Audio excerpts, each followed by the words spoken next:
చూస్తారని చెప్పని ఆశిస్తూ ఎప్పుడైనా మనం భారత రాష్ట్రపతి గారిని ఆ ధోవతిలో చూస్తాం. ఆంధ్రప్రదేశ్ గవర్నర్ శ్రీ నరసింహన్ గారిని చాలా వరకు చూస్తాం. ఇవాళ ఆంధ్రప్రదేశ్ ముఖ్యమంత్రి గారిని ధోతి కట్టులో చూస్తూ మనమందరం కూడా ఆనందపడుతున్నాం. ఇక ముందు వారు ఆ ధోతి కట్టుని ఇలాగే కొనసాగిస్తారని ఆశిద్దాం, విశ్వసిద్దాం. ఇప్పుడు ఆంధ్రప్రదేశ్ గవర్నర్ ఆదరణీయులు శ్రీ ఈఎస్ఎల్ నరసింహన్ గారి చేతుల మీదుగా తెలుగువాణి ప్రత్యేక సంచిక ఆవిష్కరణ ముందుగా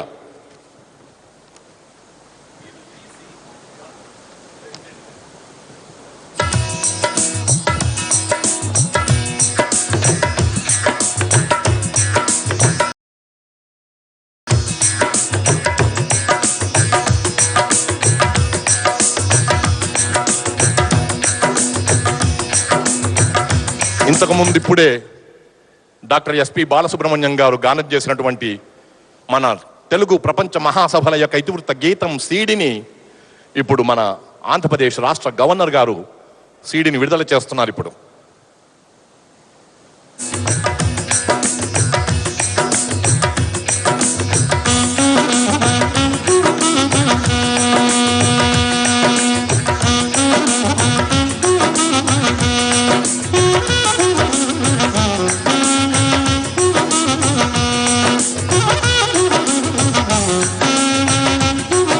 తిరుమల తిరుపతి దేవస్థానంలో వారు అతి పవిత్రంగా శ్రీవారి హుండీలోని బంగారు నాణాలైనటువంటి ఒక గ్రంథాన్ని ప్రచురింపజేశారు. దాన్ని ప్రకటిస్తున్నారు ఇప్పుడు ఆంధ్రప్రదేశ్ గవర్నర్ గారు. ఆ తర్వాత చిత్రాలలో తెలుగువారి చరిత్ర అనేటువంటి గ్రంథాన్ని యునెస్కో వారు తీసుకొచ్చారు, ప్రచురించారు. దానిని కూడా ఇప్పుడు ప్రచురింపజేసి భారత రాష్ట్రపతి గారి చేతులకు అందిస్తున్నారు ఆంధ్రప్రదేశ్ ముఖ్యమంత్రి గారు.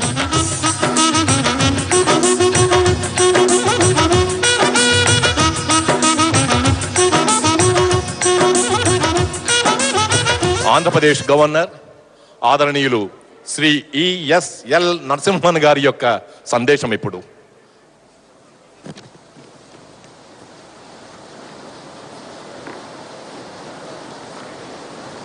దేశ ప్రథమ పౌరులు మాన్యశ్రీ రాష్ట్రపతి మహోదయ్, మాన్యశ్రీ ముఖ్యమంత్రి కిరణ్ కుమార్ రెడ్డి గారు, వేదికపైకి ఉన్న మహానుభావులు, విచ్చేసిన ఎందరో తెలుగు భాషాభిమానులు, మేధావులు, విద్యావేత్తలు, సాహిత్యమూర్తులు, కళాకారులు, ముఖ్యంగా పలు ప్రపంచ దేశాల నుండి హాజరవుతున్న తెలుగు ప్రతినిధులందరికీ శుభాభినందనలు. ఎంతో వైభవంగా ఈ 4వ ప్రపంచ తెలుగు మహాసభలు తిరుపతిలో శ్రీవారి పాదయాత్ర చెంత 3 రోజుల పాటు నిర్వహిస్తున్నందుకు నాకు చాలా సంతోషంగా ఉంది. తిరుపతి వేదికగా ఎందుకు ఎంచుకున్నారు అని నాకు ఇప్పుడే అర్థం అవుతుంది.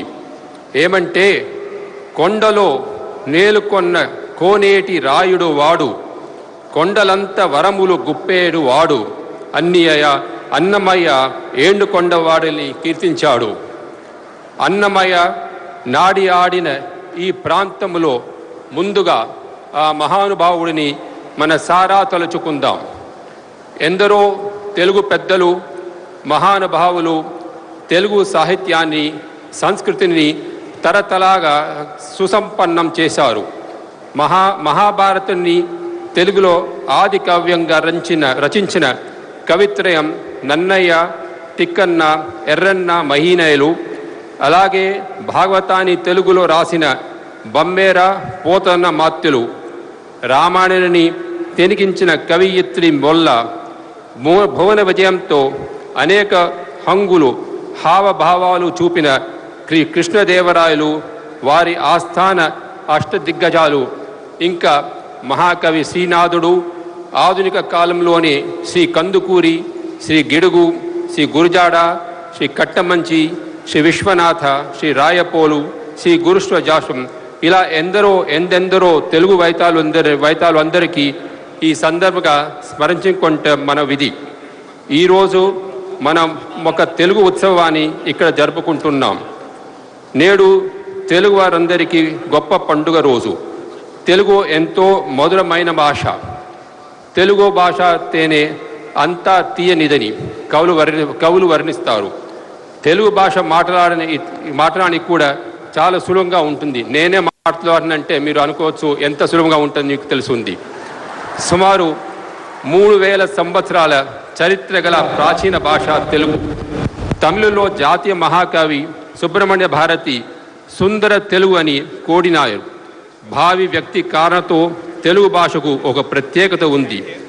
సంగీత పరంగా చూసినా కూడా సంగీత కళాకారులకు తెలుగు చాలా అనువైన భాష.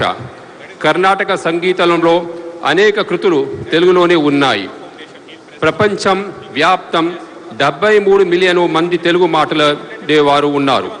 మన దేశంలో చూస్తే హిందీ తర్వాత ఎక్కువగా మాట్లాడేవారు తెలుగువారే. ప్రపంచంలో ఏ దేశానికి వెళ్ళినా కూడా మన తెలుగువారు ఉన్నారు. అయితే ఇటీవల తెలుగు భాష తన ప్రభావాన్ని కోల్పోతోందని కొందరు భాషాభిమానులు ఆందోళన చేస్తున్నారు. కానీ నేడు ఈ వేదిక ఎదురుగా ఉన్న వేలాది మంది మేధావులు తెలుగు భాషాభిమానులు చూస్తుంటే తెలుగు భాష గురించి ఆందోళన చేయాల్సిన పని లేదని ప్రశ్నిస్తుంది. తెలుగు భాష స్రవంతి జీవ నదిల నిరంతర ఉజ్వలంగా కొనసాగుతుంది.